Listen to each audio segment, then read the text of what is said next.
আশুলিয়ার যে মর্মান্তিক ঘটনা, 6 জনকে পোড়ানো হয়েছিল। তার মধ্যে 5 জন পোড়ানোর আগে অর্থাৎ গুলি করার সময় 5 জন নিহত হয়েছিলেন, একজন জীবিত ছিলেন। এই 5 জনকে মৃত এবং জীবিত একজনকে পোড়ানো এবং আরও একজনকে হত্যার ঘটনায় সংশ্লিষ্ট এলাকার সাবেক এমপি সাইফুল ইসলাম সহ যে 16 জনের বিরুদ্ধে ফরমাল চার্জ দাখিল করেছিলাম, সেই মামলায় আজকে চার্জ হিয়ারিংয়ের দিন ধার্য ছিল। আজকে প্রসিকিউশনের পক্ষে চার্জ হিয়ারিং আমরা কমপ্লিট করেছি।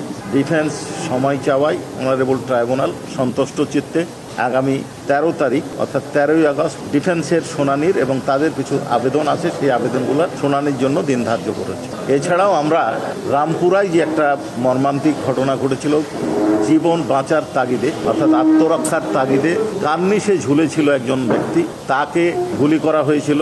একজন বাড়ির ভিতরে একজন শিশুকে কোলে নিয়ে তার দাদি ছিল, সেই শিশুর মাথার এক পাশে গুলি লেগে আর এক পাশ দিয়ে বের হয়ে যায় এবং আরও একজনকে হত্যার অভিযোগে সাবেক ডিএমপি কমিশনার হাবিবুর রহমান সহ 5 জনের বিরুদ্ধে আমরা ফরমাল চার্জ দাখিল করেছি। আশা করছি আগামী ওপেনিং ডেট বা তার পরের দিন কগনিজেন্স হিয়ারিং 5 তারিখে 5 আগস্ট 2024 আশুলিয়া থানার সামনে 6 জনকে হত্যা করা হয়েছিল।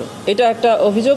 সাথে সাথে 4 তারিখে ওই আশুলিয়া এলাকাতে আরও একজনকে হত্যা করা হয়েছে। এই দুটি ঘটনা মিলেই একটি অভিযোগ, সেখানে 7 জন। এর বাইরেও টোটাল সাভারে জুলাই গণঅভ্যুত্থান চলাকালে আশুলিয়া এলাকায় 29 জনকে গুলি করে হত্যা করা হয়েছে। এটাই হলো টোটাল ইনভেস্টিগেশন। এর মধ্য থেকে 4 তারিখে একজনকে হত্যা এবং 5 তারিখে 6 জনকে হত্যা, এই 7 জনকে হত্যার জন্য আজকের যে ফরমাল চার্জের উপর শুনানি হলো সেটা হয়েছে। চিফ প্রসিকিউটরের স্পেশাল যে পাওয়ার এই আন্তর্জাতিক অপরাধ ট্রাইব্যুনাল রুলসে দেওয়া আছে, সেই অনুযায়ী উনি এই টোটাল 29 জনের ঘটনা ভিন্ন ভিন্ন আকারে ইনভেস্টিগেশন করছেন এবং ভিন্ন ভিন্ন ফরমাল চার্জ দেওয়ার জন্য উনি আদেশ করেছেন। সে কারণে এটা সিদ্ধান্ত নিয়েছেন।